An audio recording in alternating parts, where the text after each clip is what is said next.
Hey kids, you trying to get into Segment City? Well, you really shouldn't, because Segment City is a mature podcast, and listener discretion is advised. I'm just trying to look at... I know I'm in an alleyway. I know how I look, but I got some fireworks for you kids.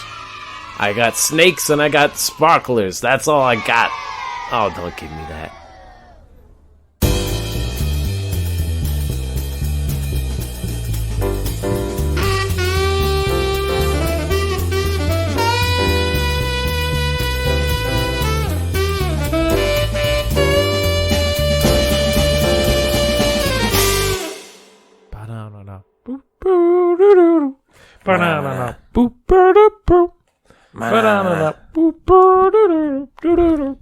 Would the Muppets, or is that Sesame Street, or is it? Oh, the Muppets got him. They came in, they bashed the door, and they cracked Will's head right open. No. He was in the middle of asking about the legality of us. I heard you, motherfuckers. I heard you. Kermit, please. It was just a joke, Kermit. Please. You're not going to be doing any more joking now. Kermit, please. I just wanted to goof. That's right, you motherfucker. Jeez, Kermit's savage. Miss Piggy, deal with these bodies for me. Okay, Kermit, I will not do that. Not in my dress. My new Parisian... Miss Piggy, this is why we're divorced. Oh my god. Oh. Dark turn. Too dark for me. Welcome to this very wacky... Hosted by the Muppets. Oh. Sometimes he'll just whisper to people just like, "What's up, motherfucker? Me, Kermit the Frog." I considered making a character in my friend's Wild West RPG because we're like, we need a good like sheriff character. I'm like, can I just ride in? Hi, I'm Kermit the Frog. I'm here. I'm just on the horse, just kind of. I'm the rootinest, tootinest boy in the West. Whoa! This is a tough horse here. Now I'm just imagining Kermit's arms and legs flailing all over on a horse. But the horse, I think the horse is real, and I don't know if the man exists who is putting his hand in and is all just the way running up next through to the horse. Yeah, into Kermit's body. Whoa! Well! If it isn't Texas Red. I hear you've been killing people. Oh, I sure have, Kermit. I can't let you go on, Texas Red. Well, you're gonna have to go through me. I'm gonna... Oh! Another one bites the dust, am I right? It's not easy being dead. Wow. I'm gonna keep doing Kermit the Frog. All right. Kermit the Frog Well, here. thanks for listening. Thanks for tuning in to another edition of Segment City. I am Kermit the Frog. I'm inhabiting the body of Will Kane. And I'm just Theo. I'm just here with Kermit. Oh, that's fine. Not all of us need to be possessed by the Muppets. The ghost of Kermit Past. There's somebody took the Muppet theme song and made like a dark version of it, and it's like, it's time to light the incense. It's time to it's time to wake the Muppets from their 1,000 years of sleep. Like like they're Cthulhu monsters. It's time to light the incense. I want to hear that. I like that idea. It's very funny. I'll show it to you later, but but for right now, this is our podcast, Segment City. Yes, it's a podcast in which Theo and I present segments each week. Some are new, some are reoccurring. But each week, I don't know what you're going to do, Theo. I got my own plans. But we try to make each other laugh. We try to make you, the audience, laugh. Got my own plans. Do you? What plans are those? Can I get on your dark plans? I just remembered. Do you know the... never mind. It's not that funny. I love when we just make the decision not to commit to a bit. No, I'm not committing to the bit. We're not going to waste the time. I wasn't playing Yes and. I was playing No But with myself. Nah, it's not that good. You're just like, well, no. It's an obscure reference. It's fine. We'll move on. Okay, well. Why don't you open us up, Will? Oh, the way I usually open what do you us got? up. What do you got? Well, let me. You caught me off guard. Let me just. I caught you all red-handed. You got me red-handed. You caught me green-handed. Flippered. I don't know what frogs have. All right, this is Will's stupid thoughts for the week, and I went to the wrong Google Doc. I'm a goddamn idiot. I'm a goddamn fool. Should I do this in the voice of Kermit the Frog? You can keep going with that goof as long as you want. We should rename the bathroom the nasty room. We bathe to get the nastiness off of us, and we spend the rest of our time in there making nasty in the toilet. Mm-hmm. Whoa! I gotta go to the bathroom now. Whoa! All right, bye, Kermit. We'll see you later. He's gone to the nasty room. Yeah, he's gone to the nasty room. Gives Will a convenient excuse to regain consciousness of his own body. Oh my god. He's back. I feel... frog. You were violated by Miss Piggy several times while you were under. That's what... it tastes like bacon. Oh god. This is gross as shit. Gross. So what do you think about... Well, speaking of gross, the nasty room. The nasty room. Because we call it the bathroom right now. We get all nasty in there. Most bathrooms don't have baths. What if we just took all of the first letters of all the gross things we do in there and we put it all together? P. It's the pee room. Well, it's poop, pee, bathe, PPB. People also like to call it the men's room and the ladies' room. But that's true. Whatever room I'm in is a men's room. That's not. It's not specific enough. If a lady comes in, then it's just a room. It's just a room. It's just a room. But right now that we're in this room together, this is a men's room. Can it get? Is more men? Does it just get manlier? A manliest room. Really, there should be a meter on the side of the room that shows the level of testosterone in the room at that moment. I feel like that's a how you could gauge a sausage festival party just easily. You're going down you're like, all right, it's freshman year. We're gonna go out and find some girls, and then they're like, all right, let's go to this house party, and you just see the gauge on the side of the house. You're like, not this one, boys. But then every guy does that, and then just everybody leaves, and the meter just goes down. And then outside the engineering building is just like breaking. The top is just blowing off. There's so many chicks in this room. It's like a Geiger counter. It's like, oh no! Just women have those. Oh no! I think the engineers are coming. They're coming. Oh no! The lacrosse team, no! But it's just a nasty room. I was thinking about that because I was in the nasty room. As one is. I was doing the nasty. I was like, this is just a bathroom. I feel like implies cleanliness. Well, we're trying to please polite society. Simultaneously, but maybe we should call it the wiping room because it's clean. You just get clean. I don't like that because I think of the booty wiping. Well, the nasty room isn't much better in that regard. The nasty room, you're wiping the nasty off of you. Yeah, it's just all because it's simultaneously the place you get clean and the place you get the most dirty in your day-to-day life. In your pee-pee room.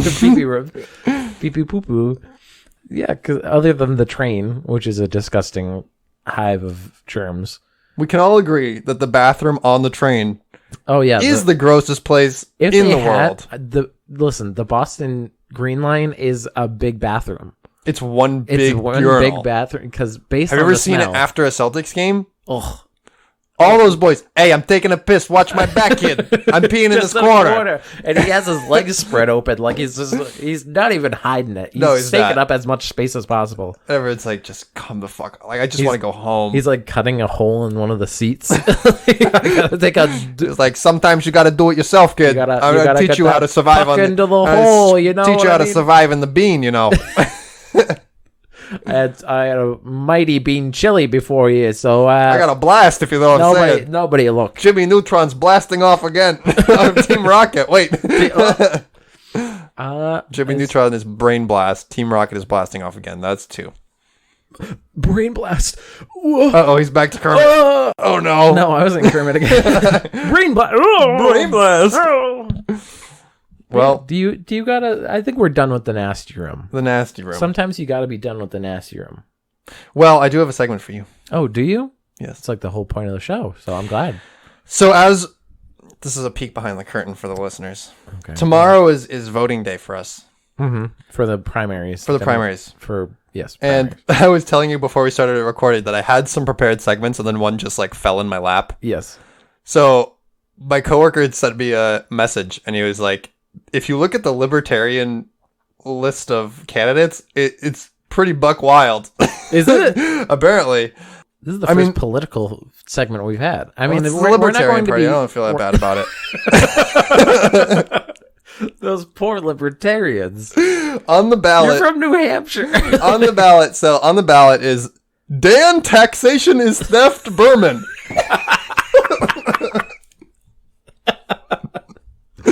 Which I love. I think it's, he's getting his message out there. The problem is when people want to do write-ins, they're gonna get lazy and not do the full name. What do we put Dan? Someone wrote in Dan Berman. What do we say? He's not the tax. He put in his official document. His God-given name is Taxation is Theft. Taxation is Theft.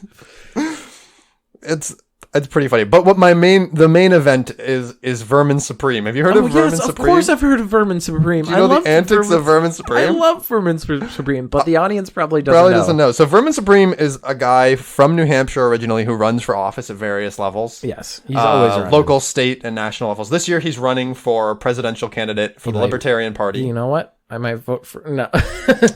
This being said, this segment is in no way an endorsement for Vermin Supreme. I'm kind of endorsing Vermin Supreme. No, don't.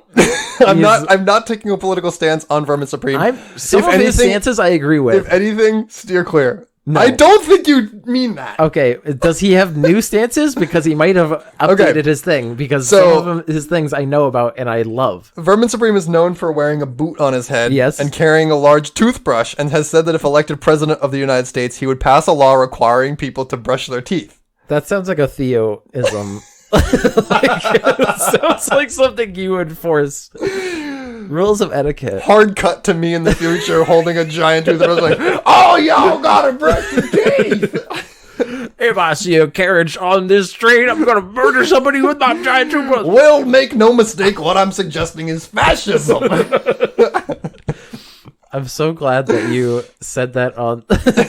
Everyone knows that we're joking, right? Please say that. Please. He's not actually talking about fashion. So he's campaigned on a platform of the zombie apocalypse awareness and time travel research. Yes! I love him! The real stances. I love him. One specific incident I want to talk about is his... have you heard of the right to pony incident? Yes. Okay, well, I'm going to refresh your memory so you know about this. So in December 2017, Hillary Clinton... Wait, there was an incident? Yeah, there's an incident. I know of his stance. So there's an incident that sparked this. Okay, I didn't know that. So in 2017, Hillary Clinton planned on visiting Concord, New Hampshire to do a book reading about her new book. Yeah. So in advance, Vermin Supreme planned a demonstration in front of the bookstore during the event. The demonstration was to be a pony protest. Okay. And he said, and include at least one pony. So he was like, I'm going to show up and protest, and I'm going to bring a pony. And I'm going to have a pony. Yes. So he is another side thing is that he has a stance where he said if he gets elected, he's going to give one free pony to every American. That's what I know about it. And I love it. One pony per person. Listen, it's a simple platform. It's a very simple platform. One pony, one person. There's nothing simple about time travel, but it is a simple thing to say that he wants time travel. I'm just saying, where do you think he's getting all these ponies? What do we want? Time travel. When do we want it? It's irrelevant. He's a time traveler that's going to go into the future. Oh my god. Get ponies and bring them back to us. He knows that the only way to save the future is if everybody has a pony. He's Doctor Stranging us. He's Doctor Stranging us. He saw all of the outcomes and saw that he has to give everyone a pony. I don't know if I want to be in the future where the only way to win is everybody to have a pony. Do you think that he could actually do it given 4 years? Actually get everyone a pony? No. You'd have to start breeding them immediately. And maybe by the end of 4 years you could do it. But it would be a tall task. I think I heard a statistic that like if Jeff Bezos gave everybody in the US like a certain amount of money, it would be like few hundred. I forget. It was like 365 million people, and he's got billions in wealth. I don't know. Yeah, he's like you get a certain amount. But let's think about the government and how much money the government has. Let's think about the military budget. Let's think about the military budget and let's convert it into ponies. Pony-based defense system. At the title of the document, it says military budget, and he just crosses off military and writes pony. Pony budget. And then, trillions. And then he gives everybody a pony. Yeah, they would have to breed a bunch of ponies. Would you rather have the pony or the money that from costs, the that costs about the pony? That costs is is it the equivalent cost to if I privately bought a pony? Yes. I think it might be cheaper though if the government in bulk bought. It's like also Costco. It's also but pony Costco. Once everyone in the United States owns a pony, there's no pony market. You cannot get rid of your pony once everyone already has one. Theo, You would have to pay someone to get rid of your pony if everyone owned one. I guarantee you. you would have to shoot the pony. You would have to shoot the pony and get rid of it yourself because There'd be no one would be willing to There'd take it be off your hands. Excess of glue. Anyway, the fact that we discussed that for like a solid few minutes is buck wild to me. That we just talked about this pony economic problem. So the Hillary Clinton protest. Yes. So he held the pony protest as an assertion that Hillary Clinton does not like ponies enough. No, she probably doesn't. So that was his claim. When Supreme sought a protest permit for his demonstration, the police ordered the city to deny his request. In response, yes, Supreme asserted his right to pony and retained Mark Randazza, an attorney with a reputation for advocacy of First Amendment rights, to represent him in suing the city of Concord for a permit. Oh my god. The court found in favor of Supreme. Yes. Issuing an injunction that the city gave him a permit, allowing him to protest the event and allow him to bring ponies. A stipulation is that the Supreme had to pay for parking of the ponies at the rate of automobiles. He's putting in quarters. He's like, nah, you just stay right here. They're just wandering. It wanders to a different spot. He's like, damn it. He gets his coins in. I mean, why does this town have no hitches for the horses? There's a meter maid coming and it's just sticking a thing to the pony's face. He's like, I was going to move the pony. I was going to move the pony. You don't have to put a ticket on my horse. Listen, oh, come on. I'm trying to be president here. It's like braiding the ticket into the pony's like mane. This is a beautiful horse, but also I'm going to have to fine you for it. When Supreme presented the pony protest, there was a parade. More than 1,000 people attended. Oh my God. And the book signing and protest. So in both? So he came, it became a dual thing. 1,000 people total with the, if you're at the book signing and then outside is a parade with ponies, you're attending the parade. That's true. It's like it doesn't matter your stance on Hillary Clinton. You're attending the pony parade. I feel like the world at large doesn't necessarily know about Vermin Supreme. I think it's a Northeast thing. I feel like people would come out of the bookstore and go, they're having a fair today, and there's a demonstration. This insane person is. There's a funny man with a funny boot and a funny toothbrush, and he's like, "Time travel, zombie apocalypse, vote me for president." He's great. I think his whole shtick is that he makes fun of the political process. Yes, he does. But I love him for it, and I would vote for him if I didn't think it was a complete waste of a vote. But he's just a funny, like the fact that he exists. I appreciate him. He's absolutely trolling them. I appreciate he exists, and Vermin Supreme would have my vote if ponies became necessary for survival. Battle ponies, tank pony with a big cannon on its checkmate back. War on drugs. We've got ponies. Just like they're combining to form one mega pony. Ultra pony. It's just a stepping on everything. It's a bunch of Vermin Supreme's on top. Vermin Supreme is like, oh my god. I thought you were going to say that he got so mad at Hillary Clinton that he just like pointed his head with the boot on it, and then it just launches off with like a rocket into her, and she's like, oh, whoa. Oh, Vermin Supreme. So now the audience is aware of Vermin Supreme. Again, not endorsing this fella. He's just a kook. He's a kook, but I love him. You know what? We are endorsing your next segment. My next segment. Nice. This segment's called The Most Rotten Tomato. Ooh. In which I go to the website, Rotten Tomatoes, and I'm going to see if you can guess the movie based on the description presented in Rotten Tomatoes and some of the reviews. I love it. We need more jingles for our things, so here we go. You want to Rotten Tomatoes. Theo has to guess. What's he gonna guess? Probably not the right one. Boom. There's not a lot out recently. Like I've picked a weird time to do this, but I did. I looked, and this movie has a 29% critic rating. But an 80% audience score. So the audience liked seeing it. The audience really liked seeing it. Okay. Then again, base question: am I aware of this movie? You are. Okay. All right. Cool. Fair play. I'm going to go with reviews first because I think some of them are funny. An undistinguished and unnecessary extension of a brand whose primary attributes are likability, authenticity, and relative modesty. Okay. Relative modesty. Blank is so thinly plotted that it makes screenwriting look like one of the group's impromptu challenges. Okay. Fans of these likable doofuses should enjoy the ride, though why someone would get off the couch and spend money to see it is anyone's guess. Okay. That was a fresh rating. Likable doofuses. Mm-hmm. You got yourself with that one. Ultimately, any movie that essentially starts with Paula Abdul clotheslining a guy and promising one day I'm gonna find you and I will destroy you can't be all bad. Oh my god. And then the last one, there's no real justification for why this movie exists. Those are some critic ratings. So let me give you I need to remember what Paula Abdul looks like, so I'm... Oh, like modern Paula Abdul? Yeah. You Google that while I read out the description. I'm just going to look on Google She Images. she's probably shriveled up. I feel like Oh, she's okay, I know who she is. Or she's been Botoxing like crazy. And she clotheslined someone in this movie. I want to see a picture of modern She's day pretty Paula Abdul. Botoxed. Yeah, pretty Botoxed. Yeah, pretty Botoxed. Because she was on American Idol. Right.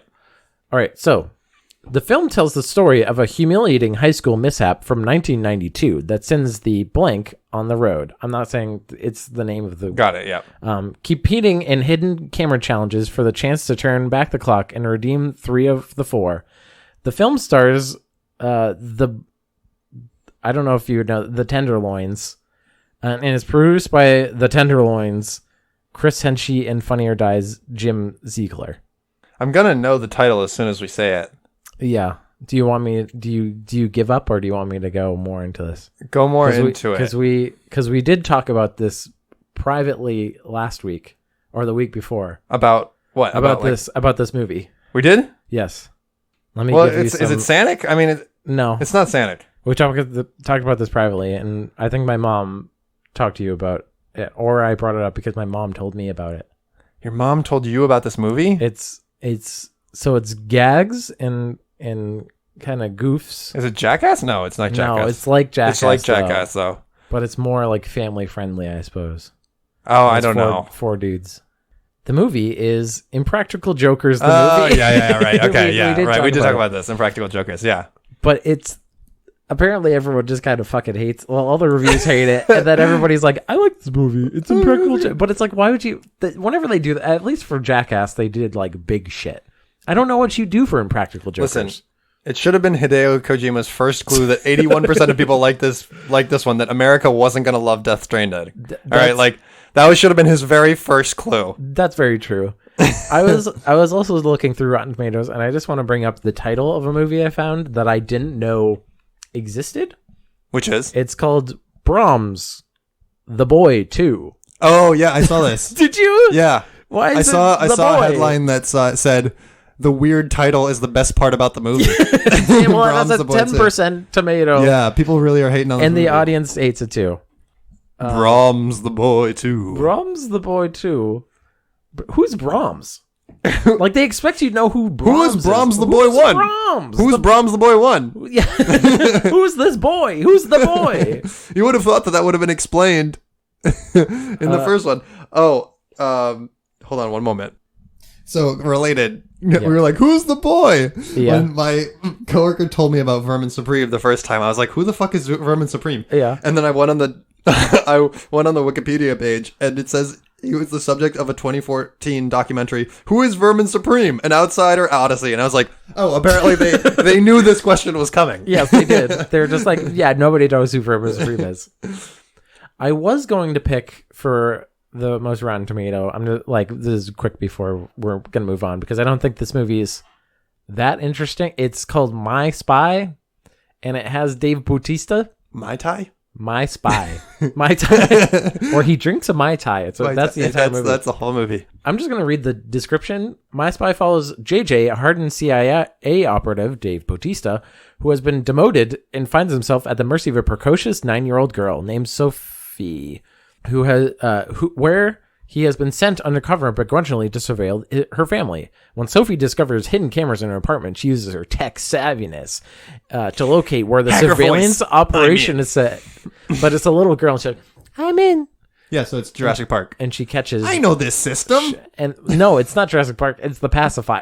They just made the pacifier. In exchange for not blowing JJ's cover, Sophie convinces him to spend time with her and teach her how to be a spy. Despite his reluctance, JJ finds he is no match for Sophie's disarming charm and wit. In response, she asks for just a little bit. Just, Dad, just please, I'm your daughter. Please just take a little break, spend some time with me. Give me a chocolate milk, shaken, not stirred. Anyway, I just wanted to bring, that was just like a little cute. Give me a chocolate milk. I didn't think Hold the milk. You would probably never get that one where I felt like Impractical Jokers you could probably have gotten. Yes. But And anyway. yes, I hadn't heard of that one. I had at least heard of Impractical Jokers. Yes. I'm not very hip with the movies. But you know Impractical I do Jokers, know the Impractical hippest thing Jokers, in the world. The hippest thing in the world. All right. Do you have a segment for me? I do. I have another throwback segment. Oh my goodness. We have another one. It's time to revisit the medieval ages and the medieval insults. Oh boy. Wonderful. A collection for you. Wonderful, you pustule filled with rotten pudding. Oh, how dare you. Oh, rotten pudding You pustule. bespaller. Bespaller? The spaller. You're a baller. You're a bespaller. I wish I was a little bit taller. I wish I was bespaller. What? Okay, what? Now I'm going to guess. I'm going to guess what these mean before Okay. you tell me. Okay. Bespaller. Are they from Old English? These are ye old English. Bespaller. Yes. If you need a sentence, I can come up with one. Yeah, maybe that would help me. Well, he attended the feast, but no one wanted to sit near him because he was such a bespaller. He's a sack of shit and he smells like it too. You're a sack of shit and you smell like one too. And many more. Medieval times he's dead already. And please Damn it. don't come to the next one. You bespaller. It's someone who drools and spits when they talk. Like me. Like me. You're such a pretty pony. Pretty pony for the people. The pop. We don't have a pop filter, so this is probably the worst. Oh no. Next one. Yep. A boboline. Ooh. I do Boboline. love the story of Boboline, and she goes and there's a terrible other mother wants to tie bubbles in her eyes. Anyway, He makes bobbleheads out of her eyes. they're just shaking around. If you shake your head, your eyeballs move. Stick with the basics here. Think of the basics. Boboline. Boboline. You're just bobbing everywhere. Like you're just one of those.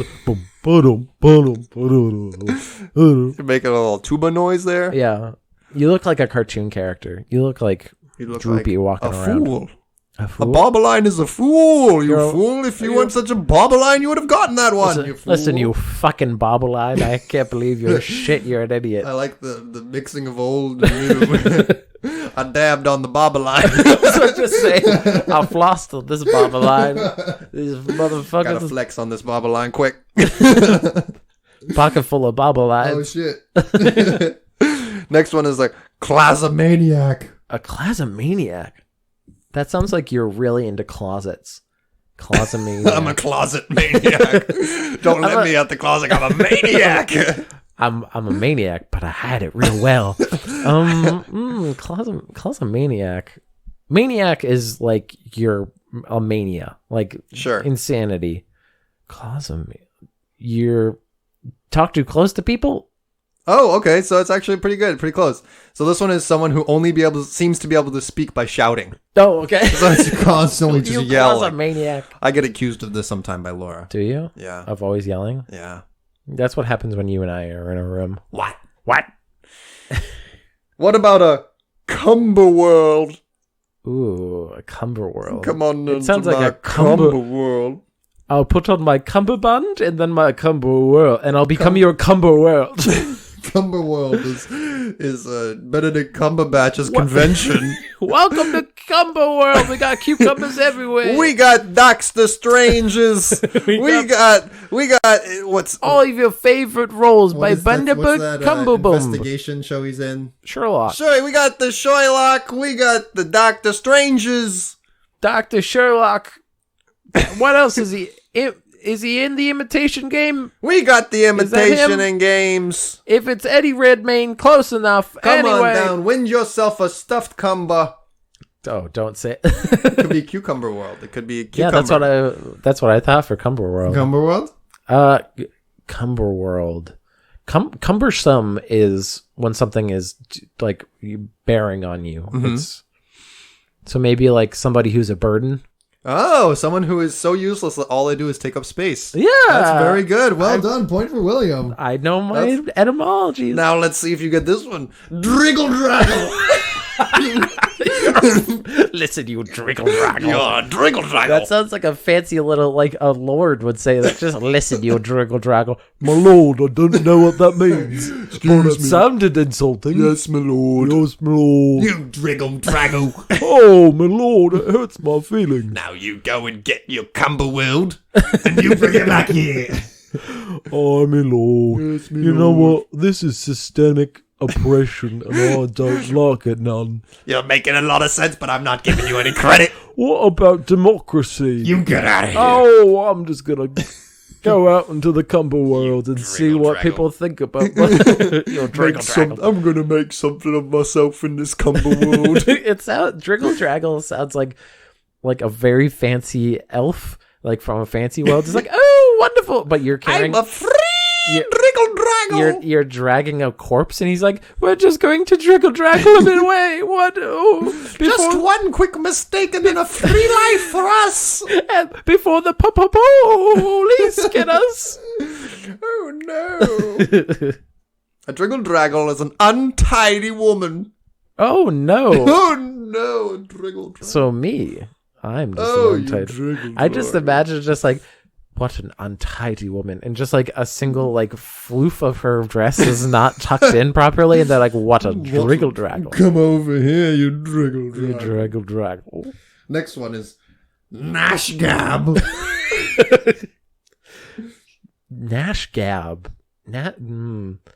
Just constantly like gabbing, gnashing in my teeth. In a sense, I feel like it's somebody who talks a lot. someone who complains a lot. Oh, okay. Yes. Yeah. So The gnashing and So you- complaining about the Driggle Draggles. all the Driggle Draggles and the about Bespoilers. you. So it's you, complainer boy. I got you. You know what? You thought- I had more good content for you, Oh no, but no. all you do is whine. No, think about the audience. I'm sorry. I didn't mean to. I'm the Driggle Draggle. I guess I can keep going for the audience. I'll do it for the audience. Okay. Not for you. Okay. The next one. You're Cumberworld. Goba-mouch. Go. Welcome to the Gober Mouch. Would you hop into my Gober pouch? Do you like my Goba slouch? Sit on my Goba couch. Dr. Seuss, I don't know about this new book. I think it's kind of stupid. I don't think much about the Gober pouch. Could you on a couch? Could you on a Goba mouch? Yes. Good. No. Yeah. Maybe. What is a goop? At a stroke. It's a nosy Sorry. person who interferes in others' business. Ooh, very nosy of you. AKA none of thine beeswax. Billiam. You're just a Gober pouch. Next one. Galpenful? Oh, anything. What the? That's a full You're a phrase. galpenful or anything. You're one of those. You write a lot on Tumblr, don't you, Gal Penful? We you could say pen this a with lot. confidence. Yeah. Vermin Supreme is a galpenful or anything. That's a hint for you. He's an insane person who promises ponies? A contemptuous term applied to one who is a medley of everything absurd. Oh, I love it. And I want to be that. What's the You're a word again? galpenful or anything. Gal Penful. It's like galpenful -o- anything. Oh, go penful of... That's too much. This is why we got rid of it. It was too long. And gobbledygook is not... Gobbledygook. Is too long for you? It's rules of the sun. Gobbledygook. All right, second to last. Yep. Fopdoodle. You're just... Look at that Fopdoodle. It just makes me think of a big rooster man. He's just like, look at that Fopdoodle. He's got a big wig and he's like... Now, I might be a simple rooster, but you cannot call me a Fopdoodle. Now, how did My ancestors fought for the right to not be called a Fopdoodle. How did I get to medieval England? I do fear for my life. He pulls out a little fan. I do declare. Made of his own feathers. His own feathers. I do declare. I do declare. And the last one for you on this evening. Oh, I do. What did Fopdoodle mean, though? Fopdoodle, an insignificant, foolish man. Fopdoodle. You're a Fopdoodle. It's like a fop is just like a effeminate kind of like nobleman. I wonder like, if that's related or not. Maybe. Probably Fopdoodle. Maybe not. Last one. A Gilly-wet-foot. I was going through the marshes like the Gilly-wet-foot I am. Well, I've got a nasty case of the Gilly-wet-foot. oh Lord. Neville, I don't know how to get through this challenge in this Harry Potter and the Gauntlet of Fire. Well, Harry, you could suck on my Gilly-wet-foot. I'll do it. This is my thing, Neville. You don't seem to understand. Too. I love this voice for Neville. I do. He's just a Fopdoodle. I know lots about biology and feet. I don't know, Harry. Maybe you could come suck on my toes. Sit on my gobber couch. Suck on a little Gilly-wet-foot. It won't help you with the it won't help you with the challenge. It'll help me, though. Harry, you really should start studying for the challenge. Shut up, Hermione. Shut up, Hermione. I'm busy. This is how I'm gonna get ahead. Yeah, keep doing it, Harry. I'm making something of myself. Now we're writing our own weird fan fiction. I don't like it. Gilly-wet-foot is a swindling businessman. Oh, a Gilly-wet-foot. That makes sense. Gotta make sense. A wet foot, yeah. Slop, slop, slop, slop. I got a deal for you, mister. Wait, what's the... Let's walk around for me a little bit more. That's all the Gilly-wet feet you get today, William. Oh, if only I could have some more here on Segment City. But now we go on to my segment. Oh, boy. This is Wikipedia Historian. Dun, dun, dun, dun. Now, this is one that I've held in my pocket for a while. Because I heard he's had it banked for a while there.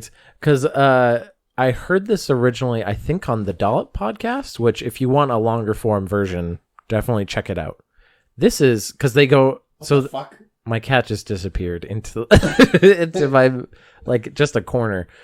Anyway, the name of the Wikipedia article is Athletics at the 1904 Summer Olympics, specifically the men's marathon. Okay. If you want to hear about the other Olympic games in this, because it was a buck wild Olympics. It's something about the early 1900s. Nobody gave a shit about anything. You could just do... This is the wackiest marathon you will ever hear in your life, because it just turns into wacky races. Like, it's a cartoon, because there's no oversight. There's no oversight. Okay, so the 1904 Olympics takes place in St. Louis, Missouri. Okay. The men's marathon at the 1904 Summer Olympics in St. Louis took place on August 30th of that year over a distance of 24.85 miles. So marathon. Right. 32 athletes represented 4 nations competed, but only 14 managed to finish the race. Okay. Which proved to be a bizarre affair due to poor organization and officiating. So let's just get right into it. St. Louis organizers started the marathon in the afternoon, which is already weird to me. Weird. Should start in the morning. Temperatures during the event reaches 33 degrees Celsius or 92 degrees Fahrenheit. That's rough. And humidity reached into the 90%. Oh, God. Making the heat index during the marathon about 57 degrees Celsius or 135 degrees Fahrenheit. The race began and ended in the stadium, but the rest of the course was on dusty country roads with race officials riding in vehicles ahead and behind the runners, creating dust clouds. Dust clouds, yeah. this part of the Wikipedia thing is called dehydration. It gets a whole thing. The only source of water for the competitors was a well at the 11-mile mark. What? James E. Sullivan was a chief organizer of the Olympics and decided to allow only one water station on the 24.85-mile course of the marathon. Those boys don't need to eat. Even though they don't need to drink. They don't need nothing. It's even more bizarre once we go on because, once again, 1900s, they don't give a... Literally, this is... Okay, so it was conducted in 90 degrees of heat over unpaved roads choked with dust. His ostensible reason was to conduct research on purposeful dehydration, even though dehydration is potentially fatal. He's doing a little science experiment. He's just chilling. This is 1900. They're like, let me do my science experiment for the World's Fair. On the international stage. Let me just do this at the Olympics. My little pet project. I'm going to almost kill 34 men. From international countries. Now I'm just going to... And he's just sitting in a little cart sipping on his water. He's like, I wonder how these men are doing. Bartender. Another margarita, please. They look very tired and very dusty. Looking at them makes me parched. They're just even though the marathon ended with the worst ratio of entrants to finishers, 14-32, and by far the slowest winning time, 3 hours, 28 minutes, and 45 seconds. Still pretty good. Almost 30 minutes slower than the second slowest winning time. Like, I think, ever. Oh, well. Records? No, that doesn't... There's no records being set. It's literally world records, none. All right, the race. The race itself, because this is where you think it was wild before. Here we go. Let's get into some of the characters who raced in this. It's wacky races. The first to arrive at the finish line was Fred Lors, who had actually dropped out of the race after 9 miles and hitched a ride back to the stadium in a car. No, you're not allowed. That's illegal. Waving at spectators and runners alike during the ride. Well, howdy do. You boys look tired. Bye. Running's for suckers. He just got in a car. He's like, I'm tired. I don't want to do this. He just got in a car. He didn't even make it to the water stop. No, he didn't even make it to the water stop. He's tired. He's dehydrated. When the car broke down on the 19th mile, Lors re-entered the race and jogged across the finish line. That's illegal, sir. He's like, you know what? I'll see you guys at the end. I'm just going to run the rest of this. He was like, you know what? I got time. Not only was he a shitbag for dropping out of the race to catch a ride, he was then a shitbag for not helping them fix the car that he was riding in. He just got double shitbag. Bye. I don't need to pay right. Bye. Uber's not invented for another 110 years. After being hailed as the winner, he had his photograph taken with Alice Roosevelt, daughter of then U.S. President Theodore Roosevelt, and was about to be awarded the gold medal when his subterfuge was revealed. Hold on there. Wait a second. This man drove in a car. He's not even sweaty or dusty. You don't. He seems surprisingly hydrated. Stick out your tongue. How hydrated? Let me lick your tongue.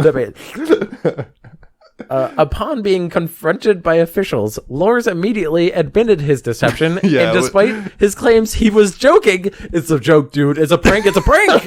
I know I'm shaking. I know I'm just as a joke. I'm just going to accept. I was going to take the medal, but it's a joke. But it's a joke.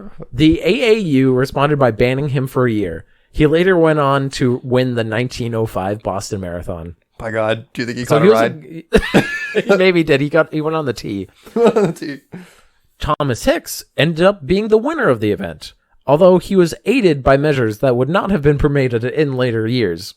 10 miles from the finish, Hicks led the race by 1.5 miles, but he had to be restrained from stopping and lying down by his trainers. He's like, I'm just so fucking tortoise tired. in the hair. Well, I mean, okay, so we're going to get to... Because there's another entrant in this that very much fits the tortoise in the hair. From then until the end of the race, Hicks received several doses of strychnine, a common rat poison, which stimulates the nervous system in small doses. By God. Mixed with brandy. Jesus. He continued... So he was drunk and on rat poison? Yes. He was literally dying from rat poison. Oh my God, that's horrifying. He continued to battle onwards, hallucinating, barely able to walk for most of the course. When he reached the stadium, his support team carried him over the line, holding him in the air while he shuffled his feet as if he's still running. Hicks had to be carried off the track and might have died in the stadium had he not been treated by several doctors. He lost 8 pounds during the marathon. What? He lost 8 pounds. All right, listen up, ladies. We got a new diet. It's rat called poison rat and brandy. poison and brandy. And then you run a marathon and you're gonna get thin. I see. You must, Mom, you is might that need, you? you might need to be carried, but you're fine. We're going to give each other support. Literally. We're going to carry each other. This is the man who won, by the way. He had to God. be carried over the finish line. Does that count? He didn't get himself over the finish line. It counted to them. They gave it to him. He's like, he's going to die. Good enough. Give it to him. He suffered the most. Another near fatality during the event was William Garcia of the United States. He was found lying in the road along the marathon course with several internal injuries caused by breathing the clouds of dust, kicked up by the race officials' cars. That's horrifying. Postman Ondarian Carvajal joined the marathon, arriving at the last minute. After losing all of his money in New Orleans, he hitchhiked to St. Louis and had to run the event in street clothes that he cut around his legs to make them look like shorts. Oh my God. He's just a postman. I think he's from Cuba, and he's like, I'm just gonna go and and he gambles all his money. He's like, oh shit, I was supposed to be at the Olympics. To be at the run right now. So he cut off his pants to make them shorts. Not having eaten in 40 hours, he stopped off in an orchard en route to have a snack on some apples, which turned out to be rotten. Oh my God. The rotten apples caused him to have strong stomach cramps, and he had to lie down and take a nap. Oh my God. Despite falling This is my ill, carbo loading strategy. Apples, rotten apples. Despite falling ill from the apples and taking a nap, he finished in 4th place. That's pretty good. That's pretty good. That's literal torts of the Take a hair. nap. The marathon included the first 2 black Africans to compete in the Olympics. 2 Tswanan tribesmen named Len Tao and John Mashiani. Len Tao finished 9th and Mashiani came in 12th. This was a disappointment, as many observers were sure Len Tao could have done better if he had not been chased nearly a mile off course by aggressive dogs. What? That's horrible. It's wacky racism. He just is like hopping through things like Ferris Bueller and this other dog. And he's like, these are dedicated dogs, by the way. A mile off course. He's like, oh. So he actually ran like a 1 mile more than everybody else. Yes. Maybe even 2 because he ran a mile off course and then had to get back on. Yeah, maybe. Or he just like cut back. Oh my God. And then they have results of who won things. Only 14 people won. Most of the people in this were Americans. And most of them didn't finish. And what is this? More than half didn't finish. What blue? It's a blue flag with. Isn't that Scotland? Yeah, maybe they're Scottish. There's a lot of Scottish. It's a blue flag with white stripe. I'm pretty sure because it makes up it's part of the Union Jack, right? Yeah, it's like a cross. I think. Yeah, I think it's probably Scottish. And that's it. That's the 1904. Oh my God. Olympic marathon. That's buck wild. Once again, if you want to listen to, I think there's more wacky shit because it was fucking 1904. The Dollop has a really good one. I remember. I gotta re-listen to that one. But anyway, I think that leads us to the end of our show. What a wild ride. What a wild, wacky ride. What a wacky ride. From Vermin Supreme to supremely getting chased off course by dogs. Oh my God. Anyway, thank you for listening to our wacky podcast. It's been such a fun time having you. If you enjoy the podcast, leave us a review, leave us a star rating on like iTunes or your podcast network of choice. Send us to a friend. Check out our YouTube page. Our Twitter page. If you have any content that you want to send to us, send it to segmentcitypodcast@gmail.com. That is our email. Yeah. Also, you're so rude. Thank you to Rachel Robinson. She did our intro music, and she has a podcast of her own, Create Loud. Yep. Check it out wherever you get our podcast. That's going to do it for us this week, isn't it? I think that's it. If you were in a marathon, what place do you think you would be? And do you think you would eat rotten apples like you're fucking Snow White? I think I would certainly take a nap. YouTube. I would probably take a nap too. I'm not. That was my favorite part. Is multiple people. One person tried to take a nap, and one person successfully after eating rotten apples. Only 1 out of 2 competitors were able to successfully take a nap. And then multiple people almost died. Well, Wacky we hope times. you didn't almost die listening to our podcast, and we hope you come back for the next one. I'm back. No, I'm back. I quick, just, everybody! 50-minute shit. Oh my God! Shut off the mics. I don't even know how I did it. Took over Will's There's a body big again. hole in my in my bottom, and so much came out. It was all green. It's not easy pooping out green. Well, I think that ends it for us. Bye. Whoa!